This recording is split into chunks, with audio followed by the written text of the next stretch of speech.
Donald Trump and Elon Musk carte blanche to destroy vital government services at a significantly faster rate than they can right now. Under a shutdown, the Trump administration would have full authority to deem whole agencies, programs, and personnel non-essential, furloughing staff with no promise they would ever be rehired. The decision on what is essential would be solely left to the executive branch, with nobody left at the agencies to check them. That's Senate Minority Leader Chuck Schumer. He's switching gears, saying he's now going to vote to advance the Republican-backed funding bill to try to avoid a government shutdown tonight. The announcement comes one day after Schumer declared Democrats were unified against the bill. During a private luncheon yesterday, the majority leader suggested there are enough votes to break that 60-vote filibuster threshold, but the only other Democratic senator who's publicly said he's going to vote for the measure is John Fetterman of Pennsylvania. Senate Republicans need 8 Democrats to advance the bill, and Congress has until midnight to pass the stopgap funding measure. It would fund the government through September. The Senate is set to begin voting later this afternoon.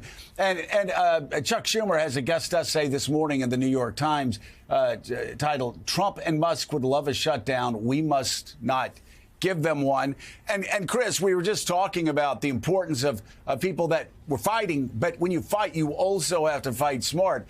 And while I think Democrats would love the opportunity to push back against Republicans, again, as we found out, because we went through 1 or 2 government shutdowns, when you shut down the government, the president is the one that decides what's needed, not needed. And a shutdown would just hand over a lot more power to Elon Musk. Yeah, I mean, I imagine that Chuck Schumer went through a lot of hell to get to this decision yesterday. He did not want to be there. He didn't want to be the odd man out, the leader that hadn't fought.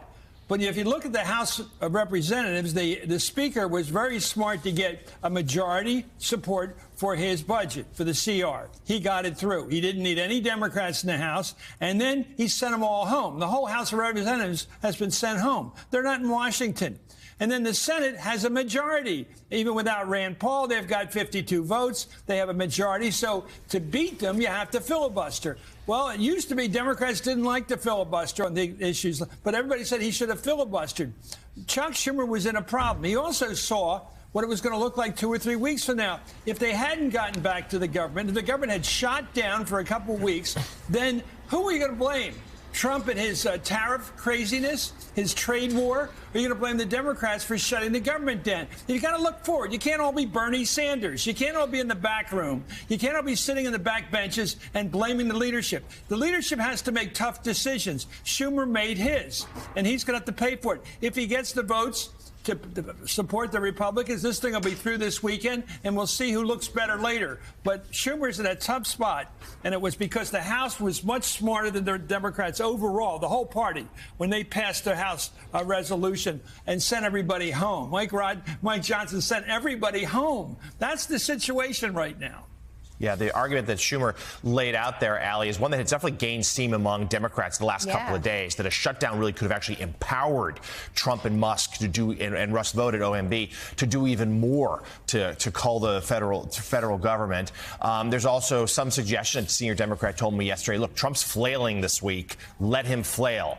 Don't change the topic of conversation. Yeah. But it has been, Allie, this has been a real contentious moment for Democrats, real division in the party. And we even saw some House Democrats take pretty extraordinary steps criticizing what Schumer is doing. Take us into the party here as to what this debate has been.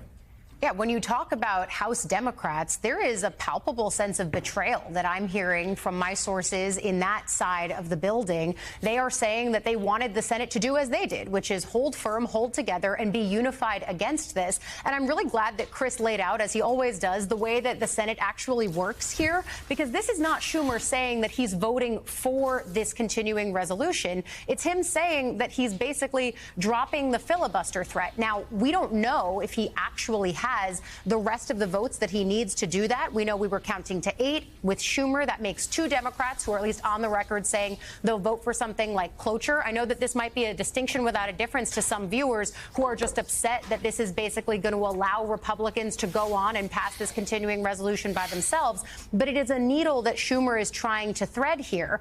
And the conversation, I think, is twofold. On the one hand, you have a lot of people, and I think the backlash against Schumer is going to continue. You look online last night, but it's not just on the Twitterverse. It's in my conversations with other elected officials who in some cases feel like he lost the plot here, like he wasn't clear on the strategy, that he reversed course without actually gaining anything for the party. So I think that's going to be a long thread for us to follow. But then the other piece of this, and again, we'll watch how the votes unfold later. The other piece of this is going to be the palpable fear and concern that I was hearing from electeds that's now spilling out into the public, which is they felt like it was a situation where there was no good choice, but then also an open question about if the government was able to shut down, how would they actually get out of it? And would there be, because it would have to be bipartisan to get out of a shutdown posture, would there be enough pressure on the right to actually do that? They thought that there actually was some Republican interest in doing this shorter 30-day CR, and that, of course, didn't manifest. And so there was a question of how do you get out of a shutdown posture, but a lot of frustration right now on Capitol Hill, and we'll see how this unfolds. Well, you know, John Meacham, there may be a lot of frustration here, but there's no. If a government shutdown came along, there'd be no reason why Donald Trump or Elon Musk would want to get out of that shutdown, because they would have even more power to dismantle the government, even more power to decide without Congress, you know, what needed to be done to keep things going. And so, again, this is not going to be a popular decision by Chuck Schumer, but my gosh, he didn't really have a good alternative, did he? Sure doesn't sound like it, and I think you're right. I mean, it'd be like President Trump has manufactured a great deal of chaos. If chaos gets, if people are complicit in creating more chaos, I think that the result would end up being far less appealing than anybody would want. And I think, look, I think we're right here in saying that these are tough choices, as Chris said. These are difficult times. The ordinary political calculus of supporting or not supporting an incumbent president just doesn't really apply here.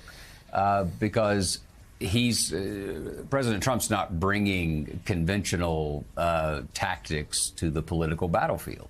He's totally changed it.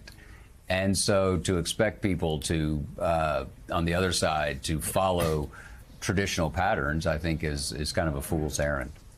Fool's errand indeed. Chris Matthews, thank you so much for joining us this morning. Ali Vitale, thank you as well. Good weekend to you both.